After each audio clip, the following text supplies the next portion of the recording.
Hello students, welcome to the Gyan Jyoti college online YouTube channel. आज हम BSc final के paper first की जो हमारी यूनिट चल रही थी इकोलॉजी से रिलेटेड टर्म्स पढ़ रहे थे। उसके अंदर उसी को हम कंटिन्यू करेंगे। देखो, उसके अंदर हमने लास्ट लेक्चर में क्या पढ़ा था। उसके अंदर हमने लास्ट लेक्चर में पढ़ा था एनर्जी फ्लो, कि जो ऊर्जा का प्रवाह कैसे होता है किसी भी पोषण स्तरों में या किसी भी खाद्य श्रृंखला में, खाद्य जाल में जो ऊर्जा का प्रवाह होता है वो कैसे होता है। उसके लिए जो हमने सबसे पहले नियम पढ़ा था वो था पारिस्थितिकी का दशांश का नियम, यानी कि केवल 10% ऊर्जा, यानी अगर कोई पौधे 100% ऊर्जा सूर्य से ग्रहण कर रहे हैं तो उसमें से 10% ऊर्जा उससे अगले पोषण स्तर में जाती है और 90% ऊर्जा वहाँ पे खर्च हो जाती है या व्यय हो जाती है या ऊष्मा के रूप में वातावरण में विस्तृत हो जाती है, और उसका 10% प्रथम उपभोक्ता में और उसका 10% द्वितीय उपभोक्ता में जाता है। तो देखो, पारिस्थितिकी के दशांश के नियम के अलावा ऊर्जा के प्रवाह को लेकर अन्य कई मॉडल दिए गए जो ऊर्जा के प्रवाह को विभिन्न पोषण स्तरों में समझाते हैं। तो आज हम उन्हीं पोषण स्तरों को या फिर मॉडल्स को कंटिन्यू करेंगे, और मॉडल को पढ़ने के साथ साथ हम देखेंगे इसका जो लास्ट टॉपिक हमारा रहा था खनिजों का चक्रीकरण। तो खनिजों के चक्रीकरण के बाद आपकी ये यूनिट कंप्लीट हो जाएगी। तो आज हम इसी यूनिट को कंप्लीट करते हैं। तो हम हमारी हेडिंग डालते हैं ऊर्जा प्रवाह के विभिन्न नियम। ऊर्जा प्रवाह के विभिन्न नियम या विभिन्न मॉडल। देखो, ऊर्जा प्रवाह को लेके 4 मॉडल दिए गए थे जो अलग अलग साइंटिस्ट ने दिए थे। अब देखते हैं वो कौन कौन से हैं। सबसे पहले है हमारे पास ऊर्जा प्रवाह का लिंडमैन का मॉडल।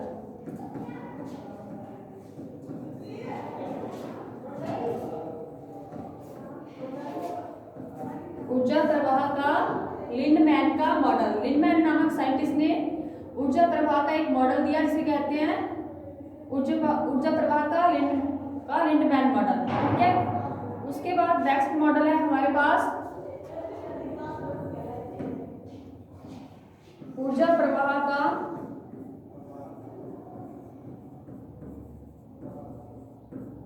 ऑडम का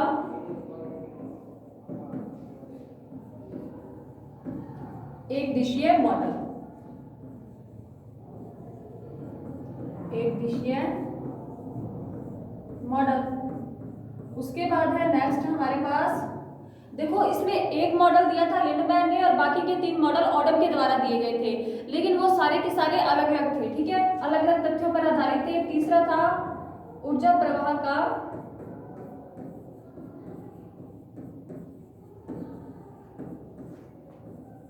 ऑडम का सार्वत्रिक नियम।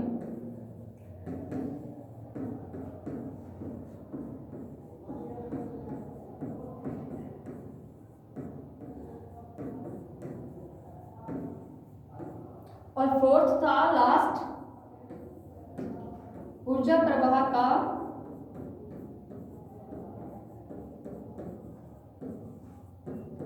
ऑडम का वाई मॉडल। कौन सा मॉडल था? Y model. ठीक है।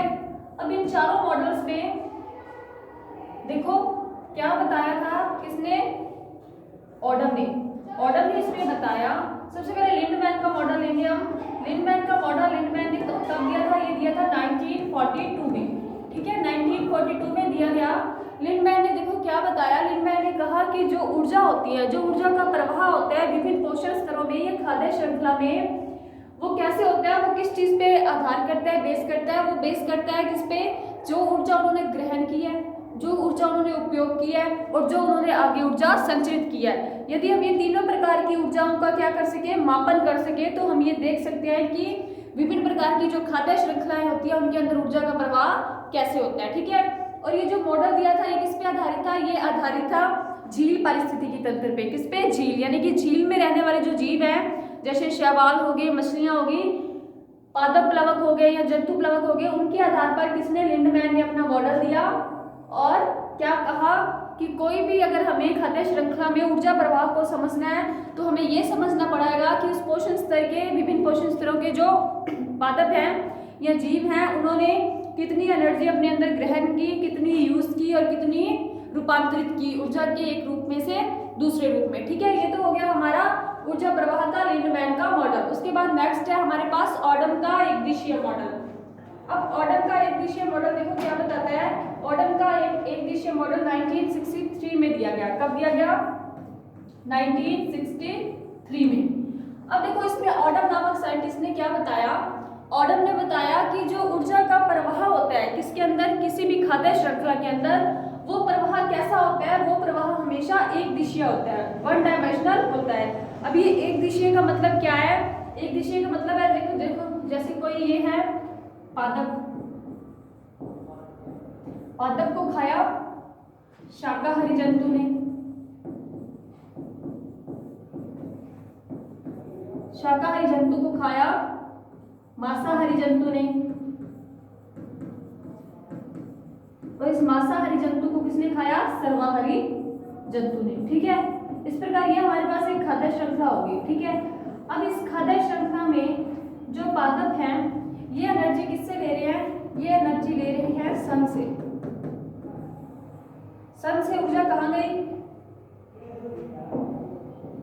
सन के माध्यम से ऊर्जा पादपों में आई, पादपों से ऊर्जा शाकाहारी जंतुओं में आई, शाकाहारी जंतुओं से मांसाहारी में, और मांसाहारी से सर्वाहारी में। यानी कि जो ऊर्जा का जो प्रवाह होता है वो हमेशा एक दिशा में होता है। ठीक है, अब ऐसा नहीं हो सकता कि सर्वाहारी जंतु वापस से मांसाहारी जंतु को ऊर्जा दे, और मांसाहारी शाकाहारी को, और शाकाहारी पादप को, और पादप वापस से किसको दे दे? सन को। क्या ऐसा होता है? ऐसा नहीं होता। इसीलिए ये तथ्य, ये मॉडल क्या क्या प्रभावित करता है या क्या प्रस्तावित करता है? ये कहता है कि जो ऊर्जा का प्रवाह होता है वो किसी भी खाद्य श्रृंखला में हमेशा एक दिशीय या वन डायमेंशनल होता है। ठीक है, उसके बाद है नेक्स्ट ऊर्जा प्रवाह का ऑडम का सार्वत्रिक मॉडल।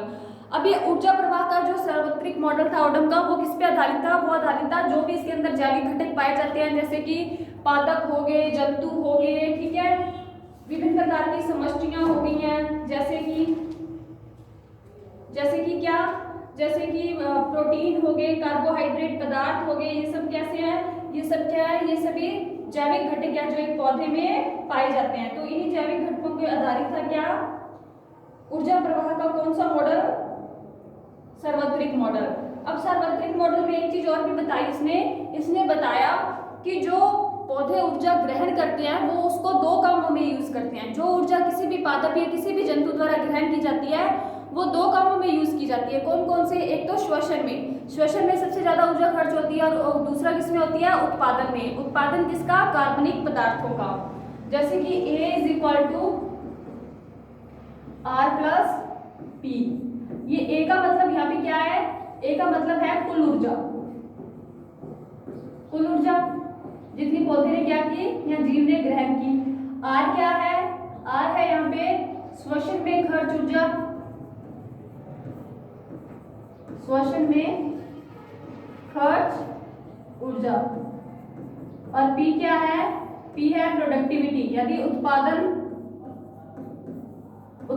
यानी कार्बनिक पदार्थों के उत्पादन में खर्च ऊर्जा। ठीक है, तो ये है सार्वत्रिक मॉडल। यानी कि पौधे जो भी ऊर्जा ग्रहण करते हैं उसको वो रेस्पिरेशन, श्वसन और प्रोडक्शन में यानी कि उत्पादन में यूज करते हैं। ठीक है, उसके बाद है नेक्स्ट मॉडल हमारे पास। नेक्स्ट मॉडल का नाम है ऊर्जा प्रवाह का ऑडम का वाई मॉडल। अब जो ऑडम का वाई मॉडल था वो किस पे आधारित था? देखो वाई मॉडल भी किस पे आधारित था? वाई मॉडल भी विभिन्न पोषण स्तरों पे उत्पादकता पे आधारित था। पोषण स्तरों में उत्पादकता पर आधारित। क्या मतलब है इसका? इसका मतलब है कि जो विभिन्न पोषण स्तर होंगे, ठीक है, उनके अंदर जो उपभोक्ता होंगे, लघु उपभोक्ता होंगे, गुरु उपभोक्ता होंगे। लघु गुरु मतलब छोटे उपभोक्ता और बड़े उपभोक्ता, उनमें क्या डिफरेंस होगा? देखो जो छोटे उपभोक्ता होंगे उनका जो आकार होगा वो क्या होगा? कम होगा, और जो गुरु उपभोक्ता होंगे उनका आकार क्या होगा? ज्यादा होगा। तो जो गुरु उपभोक्ता होंगे वो ज्यादा आकार के होने के कारण क्या करेंगे? ऊर्जा का अवशोषण भी यानी कि ऊर्जा का खर्च भी, अपव्यय भी क्या करेंगे? ज्यादा करेंगे। और ऊर्जा का अवशोषण यानी कि ग्रहण भी क्या करेंगे? ज्यादा करेंगे। और जो गुरु उपभोक्ता है वो क्या करेंगे? ज्यादा ऊर्जा ग्रहण करेंगे और ज्यादा ऊर्जा खर्च करेंगे, और उनसे अगले जो खाद्य श्रृंखला है उसमें जो ऊर्जा जाएगी वो क्या हो जाएगी? कम हो जाएगी। और जो लघु उपभोक्ता होंगे वो ऊर्जा की कम मात्रा में ग्रहण करेंगे और कम मात्रा क्या करेंगे, अपव्यय करेंगे और कम मात्रा क्या करेंगे, आगे भेजेंगे। ठीक है, इस प्रकार से ये उत्पादकता विभिन्न पोषण स्तरों में जो उत्पादकता है वो कितनी है, उस पर आधारित है ऊर्जा प्रवाह का जो वाई मॉडल है। ठीक है, अब ये हमारे 4 मॉडल्स कंप्लीट हो गए और इसी के साथ हमारा ऊर्जा का जो प्रवाह का टॉपिक है वो भी कंप्लीट हो गया। अब इस यूनिट का आपका लास्ट टॉपिक है खनिजों का चक्रीकरण, यानी कि जो खनिज होते हैं उनका जो चक्रीकरण होता है वो कैसे होता है उनके बारे में देखते हैं। ठीक है, देखते हैं नेक्स्ट हमारा जो टॉपिक है कौन सा, खनिज पदार्थों का चक्रीकरण। खनिज पदार्थों का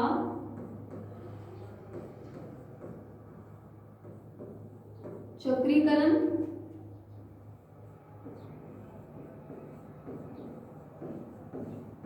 या फिर साइक्लिंग ऑफ मिनरल मैटर्स।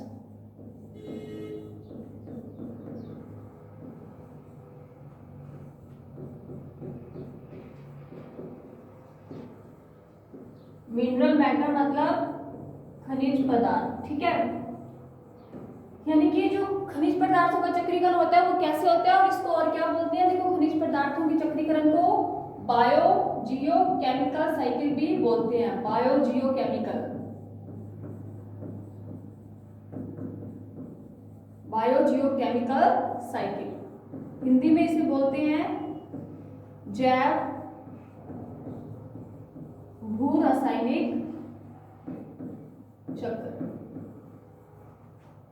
अब इसका अगर हम टर्मिनोलॉजी है हमारे पास जो जैव भू रासायनिक चक्र है, अगर इसको हम टुकड़ों में डिवाइड करके देखें तो ये 3 पार्ट्स में डिवाइड होता है। देखो, जैव यानी कि जैविक घटक, भू यानी कि भूमि, जैसे क्या हो गया, मृदा हो गया, जल हो गया, स्थल हो गया, और रासायनिक चक्र यानी कि रसायन, यानी कि भूमि में विभिन्न प्रकार के जैविक घटकों या केमिकल्स का क्या करना, चक्रीकरण करना, एक साइकिल के रूप में चलना, क्या कहलाता है, जैव भू रासायनिक चक्र कहलाता है या बायोजियोकेमिकल साइकिल कहलाता है। अब देखो, बायोजियोकेमिकल साइकिल के अंदर होता क्या है, इसे बोलते हैं खनिज पदार्थों का चक्रीकरण। की जो पौधे होते हैं, ठीक है, उनको सूर्य के प्रकाश के साथ, कार्बन डाइऑक्साइड गैस के साथ, जल के साथ और भी कई अनेकों प्रकार के खनिज पदार्थों की क्या होती है, आवश्यकता होती है। उनको वृद्धि और उपापचय क्रिया करने के लिए प्रकाश के साथ साथ अन्य खनिज पदार्थों की भी आवश्यकता होती है। और वो खनिज पदार्थ वो कहाँ से प्राप्त करते हैं, वो खनिज पदार्थ वो मृदा से प्राप्त करते हैं। फिर मृदा से प्राप्त करने के बाद वो खनिज पदार्थ कहाँ चले जाते हैं, पौधे में चले जाते हैं। पौधों से वापस वो कहाँ आ जाते हैं, अपघटकों में आ जाते हैं। अपघटकों के माध्यम से वो वापस से कहाँ चले जाते हैं, एनवायरनमेंट पे चले जाते हैं। इस प्रकार से जो खनिज पदार्थ है उनका एक साइकिल बन जाता है, उनका चक्रीकरण होता रहता है, जिसे जैव भू रासायनिक चक्र कहते हैं। देखो, जैसे कि जो ऊर्जा थी, ऊर्जा का हमने अभी एक दिशीय मॉडल पढ़ा था ऑडम का, उसके अनुसार कि जो कोई भी खाद्य श्रृंखला है उसमें जो ऊर्जा है उसका प्रवाह सिर्फ एक दिशा में होता है, वापस से ऊर्जा का प्रवाह अपोजिट डायरेक्शन में नहीं हो पाता। लेकिन जो साइक्लिंग है, यानी जो खनिज पदार्थ होते हैं, इनका जो चक्रीकरण है वो चलता रहता है, यानी कि इनका प्रवाह एक दिशीय ना होकर एक चक्र के रूप में होता है। यानी कि जहां से इनकी शुरुआत होती है ये वापस एंड करके वहां पे आ जाती है। जैसे कि अब ये प्लांट है, ये कोई भी प्लांट है, ठीक है, ये प्लांट है। इस प्लांट ने ये मिट्टी से क्या लिया, विभिन्न प्रकार के खनिज पदार्थ ले लिए, ऑब्जर्व कर लिए। अब ये जैसे मान लो फेरस हो गया, मैग्नीशियम हो गया, ठीक है, सल्फर हो गया, नाइट्रोजन हो गया, ये पदार्थ इसने कहाँ से लिए, मिट्टी से लिए। मिट्टी में ये पदार्थ थे। अब ये मिट्टी से जब इसके फल बनेंगे इसके अंदर चले जाएंगे, और जब ये पौधा सूख जाएगा तो ये वापस कहाँ गिर जाएगा, भूमि में आ जाएगा, मिट्टी में आ जाएगा। मिट्टी में क्या होंगे, छोटे छोटे अपघटक होंगे, क्या होंगे, सूक्ष्म जीव होंगे या फिर अपघटक होंगे, जो इसकी पत्तियों को, इसके जो पार्ट है इसका जो क्या हुआ है, जो सूखा है, उस पार्ट को वापस से क्या करके उनका अपघटन करके, यानी उनको खा के उनको सरल पदार्थों में उनको तोड़ देंगे और वापस से ये कहाँ पे आ जाएंगे, ये सारे के सारे तत्व आ जाएंगे वापस से जमीन में, ठीक है, मिट्टी में। इस प्रकार अब ये मिट्टी से वापस से इनको कोई दूसरा प्लांट क्या कर लेगा, ऑब्जर्व कर लेगा, ठीक है। इस प्रकार जो खनिज पदार्थों का चक्रीकरण है वो क्या है, चलता रहेगा, ठीक है, समझ आया। इस प्रकार जो हमारा चक्रीकरण की एक प्रोसेस होती है, यानी एक जहां से शुरू हुआ था वहीं पे आके क्या हो जाना, खत्म हो जाना, ये इसका एक साइकिल बन जाता है। उसके बाद देखो अब हम इसकी डेफिनेशन लिखेंगे और ये चक्कर होते कितने प्रकार के हैं वो पढ़ेंगे। सबसे पहले हम इसकी डेफिनेशन लिखते हैं कि जो बायोजियोकेमिकल चक्र होता है इसकी डेफिनेशन को हम किस प्रकार लिख सकते हैं। खनिज तत्वों व वातावरण के मध्य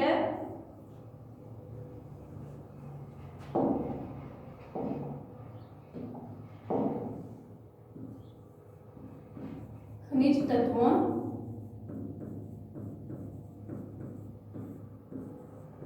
व वातावरण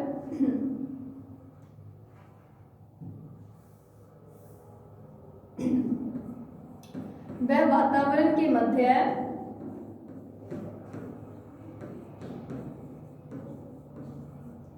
विभिन्न प्रकार के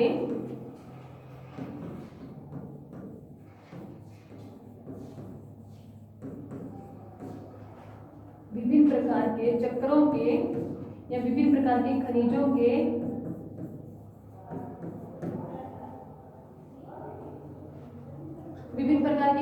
किसको, चक्रीकरण को, यानी खनिज तत्वों व वातावरण के मध्य चक्रीय भ्रमण को जैव भू रासायनिक चक्रियां क्या कहते हैं, पदार्थों का परिसंचरण कहते हैं। परिसंचरण का मतलब क्या होता है, एक जगह से दूसरी जगह जाना, ठीक है, क्या कहलाता है, परिसंचरण कहलाता है। तो अपने इस हिसाब से भी इसकी डेफिनेशन लिख सकते हैं, नहीं तो इसको इजी वे में लिखना है तो खनिज तत्वों व वातावरण के मध्य चक्रीय भ्रमण को, यानी कि एक जगह से दूसरी जगह जाना और दूसरी से वापस पहली पे आ जाना, चक्रीय भ्रमण को क्या कहते हैं, भू रासायनिक, जैव भू रासायनिक चक्र कहते हैं।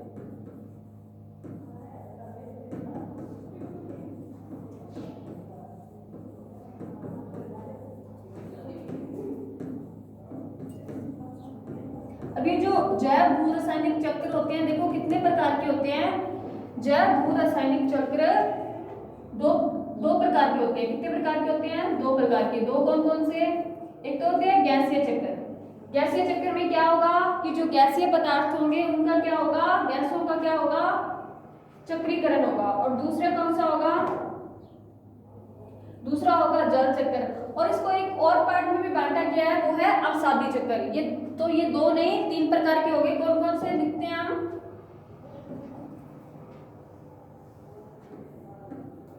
जैव भू रासायनिक चक्र,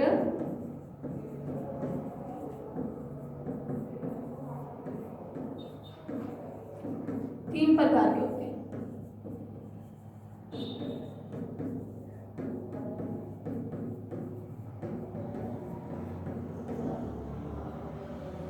नंबर 1 जल चक्र,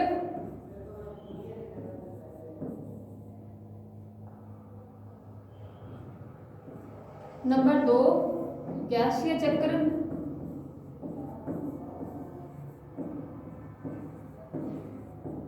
और नंबर 3 अवसादी चक्र। अब देखो अब इन तीनों में डिफरेंस क्या होगा, गैसीय, अवसादी और जल में देखो इनका डिफरेंस ये होगा कि जो जल चक्र होगा उसके अंदर क्या होगा, उसके अंदर कौन भ्रमण करेगा, उसके अंदर जो H2 है, H2O यानी कि जल क्या करेगा, जल चक्रीयकरण करेगा, ठीक है। कभी वाष्प के रूप में, कभी गैस के रूप में और कभी जल के रूप में, ठीक है। और गैसीय चक्र में क्या है, विभिन्न प्रकार के गैसीय तत्व होते हैं जो विभिन्न प्रकार की गैसों का चक्रीकरण। कौन कौन सी गैसें होती हैं देख लो, जैसे CO2, O2, carbon dioxide, oxygen, nitrogen आदि। उसके बाद है अवसादी चक्र, यानी जो खनिज होते हैं, खनिज पदार्थों का चक्रीकरण क्या कहलाता है, अवसादी चक्रीकरण या अवसादी चक्र कहलाता है। अब खनिज पदार्थ जैसे कि magnesium, ferrous, manganese, sulphur, phosphorus, potassium, इन सारों का जो कौन सा चक्र होता है वो अवसादी चक्र होता है, गैसों का गैसीय चक्र और जल का जल चक्र होता है। तो सबसे पहले हम इसमें से पढ़ते हैं कि जल चक्र की प्रोसेस कैसी होती है। ठीक है, जल चक्र के बारे में तो देखो आपने सबने सुना ही होगा या पढ़ा ही होगा, क्योंकि जल चक्र होता है वो सबसे इजी चक्र होता है। तो सबसे पहले हमारा कौन सा चक्र है, जल चक्र या फिर वाटर साइकिल। अब देखो क्या होता है वाटर साइकिल के अंदर, जल चक्र के अंदर की जो जल होता है, हमारी जो एनवायरनमेंट है, हमारे एनवायरनमेंट में कितनी प्रतिशत जल है, लगभग 75% के आसपास जल होता है। ठीक है, और अब ये जो जल है 70 या 75% के आसपास, ये जल किस में रहता है, कौन से स्रोतों में रहता है, समुद्रों में, झीलों में, नदियों में, झरनों में आदि, ये सब क्या है, जलों के स्रोत है। अब हमारे जो एनवायरनमेंट में जल आता कैसे है, देखो सबसे पहले जो जल होते हैं वर्षा होती है। सबसे पहले क्या होती है, देखो एक प्लान बनाते हैं हम,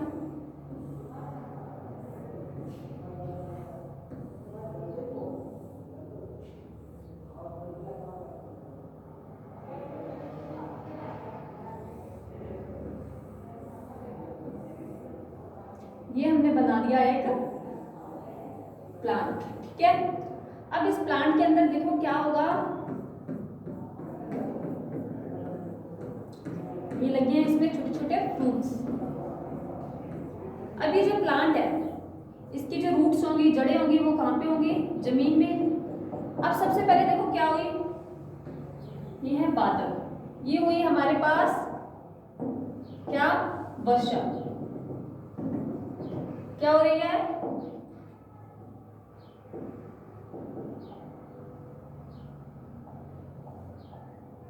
वर्षा हो रही है। वर्षा की बूंदें कहाँ पे आ रही हैं, पादप में। ठीक है, अब ये वर्षा की बूंदों से क्या होगा कि जो जल है वो कहाँ पे आएगा, मृदा में। जो मृदा के कण है वो जल को क्या कर लेंगे, अवशोषित कर लेंगे। अब ये जो जल है मृदा के अंदर, उनको कौन अवशोषित करेगा, उनको पादप अवशोषित करेगा। देखो जो जल है वो सभी जीवों का, चाहे वो पादप है चाहे जंतु है, सभी का एक मुख्य घटक है। क्योंकि जो कोशिका के अंदर प्रोटोप्लाज्म होता है यानी कि जीव द्रव्य होता है, वो सारा का सारा किससे बना हुआ होता है, जल से बना हुआ होता है। यहाँ तक कि हमारी सारी बॉडी होती है वो भी 75% किससे बनी होती है, जल से। और अगर जल ना मिले तो हम जीवित नहीं रह सकते। और पादपों को भी, पादप के अंदर जो भी खनिज जाते हैं वो किस में जाते हैं, जल में घुलित अवस्था में जाते हैं। तो जल पादपों या जंतुओं दोनों के लिए समान रूप से क्या होता है, उपयोगी होता है। ठीक है, ये देखो जल, अब जल ले लिया इन्होंने। जल लेने के बाद अब ये अपने अंदर क्या करेंगे, जल का प्रवाह करेंगे। और जल कहाँ जाएगा, पौधे के विभिन्न भागों तक पहुंच जाएगा। अब ये जो जल है जड़ से होते हुए पहले वर्षा के रूप में कहाँ आया, वातावरण से वर्षा के रूप में मिट्टी में आया, मिट्टी से पौधों में गया। अब ये पौधे क्या करते हैं, वाष्पोत्सर्जन क्रिया करते हैं। क्या करते हैं, वाष्पोत्सर्जन।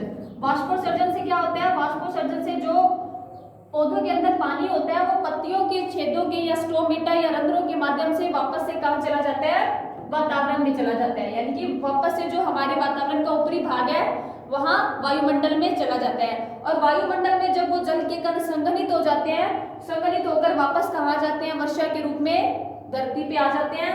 और वापस से मिट्टी उनको क्या कर लेती है, अवशोषित कर लेती है। इस प्रकार जल का क्या चलता रहता है, साइकिल चलता रहता है। सबसे पहले क्या हुई, वर्षा। वर्षा के बाद कहाँ, मृदा। मृदा के बाद कहाँ, पादप।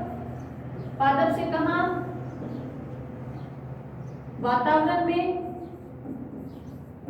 और वातावरण से फिर कहाँ, वर्षा के रूप में। इस प्रकार जल का क्या होता रहता है, चक्रीकरण होता रहता है। इसे क्या बोलते हैं, जल चक्र या वाटर साइकिल। ठीक है, ये तो होगा हमारा जल चक्र कंप्लीट। नेक्स्ट है हमारा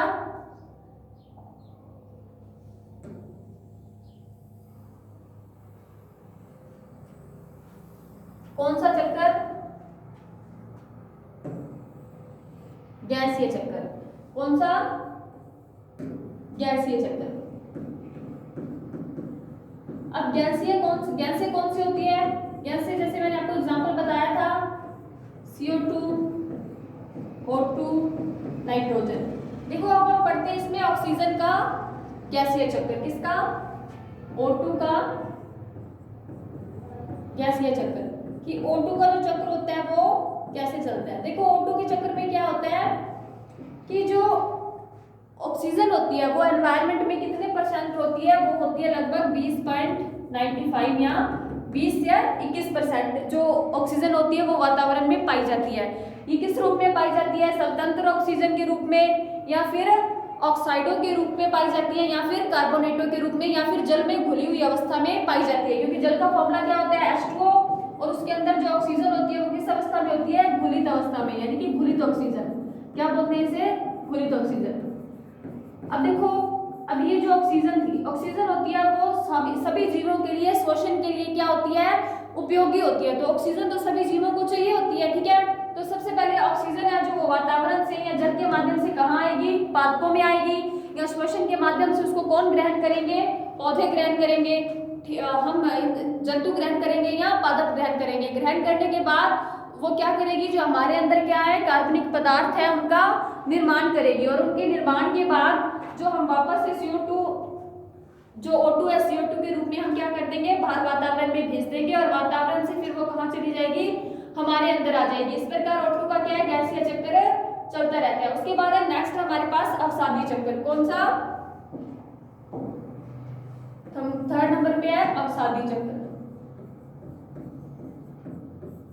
अवसादी चक्र के अंदर देखो क्या होता है, ये विभिन्न प्रकार के खनिजों का होता है, जैसे phosphorus, fluorine, sulphur, potassium, phosphorus, इनका क्या होता है, इनका होता है कौन सा चक्र, अवसादी चक्र। अब हम सबसे पहले इसके अंदर जो चक्र पढ़ते हैं वो चक्र पढ़ेंगे हम, किसका चक्र, फास्फोरस चक्र। किसका, फास्फोरस, फास्फोरस का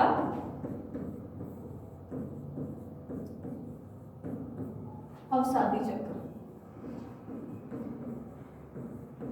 देखो जो फास्फोरस एलिमेंट होता है वो पादप और जंतुओं दोनों के लिए क्या होता है, बहुत ही उपयोगी होता है। लेकिन दोनों के लिए इसके उपयोग क्या होते हैं, देखो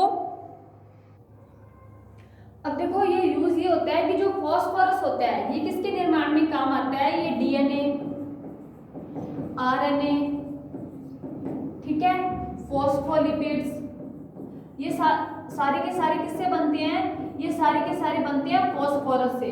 तो DNA, RNA, फॉस्फोलिपिड्स ये प्लांट के अंदर भी होते हैं और एनिमल्स के अंदर भी होते हैं, ठीक है। तो इन सबको बनाने के लिए हमें क्या चाहिए होता है, फास्फोरस चाहिए होता है।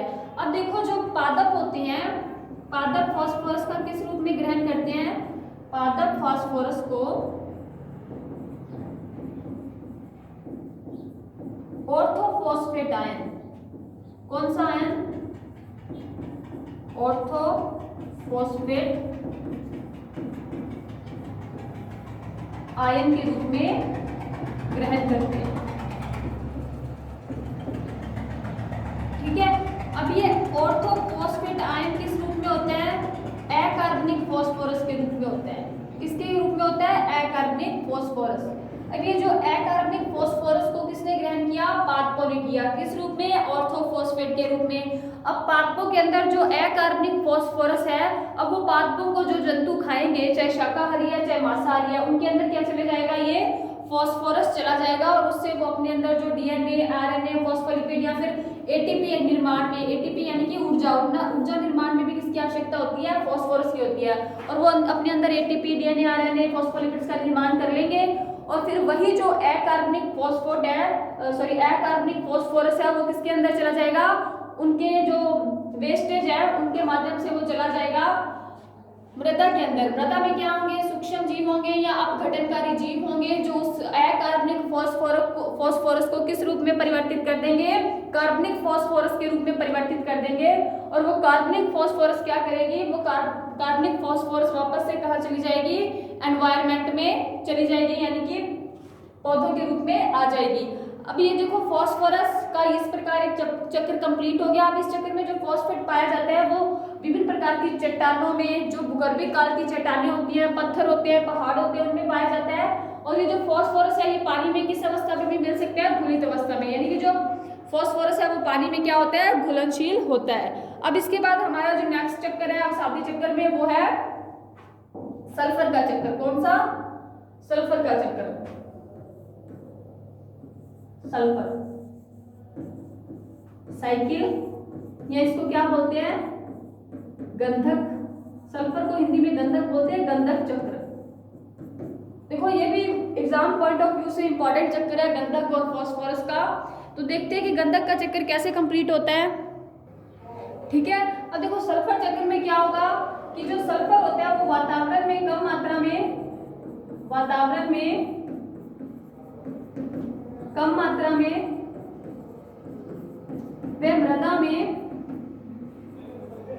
वह मृदा में अधिक मात्रा में पाया जाता है। ठीक है, जब जो मृदा के अंदर जो इस कार्बनिक पदार्थ की यानी कि जो सल्फर की मात्रा है वो किस रूप में होती है, सल्फेटों के रूप में, या H2S या H2S गैस के H2S या फिर SO2 सल्फेटों के रूप में, हाइड्रोजन सल्फाइड या सल्फेट के रूप में पाई जाती है।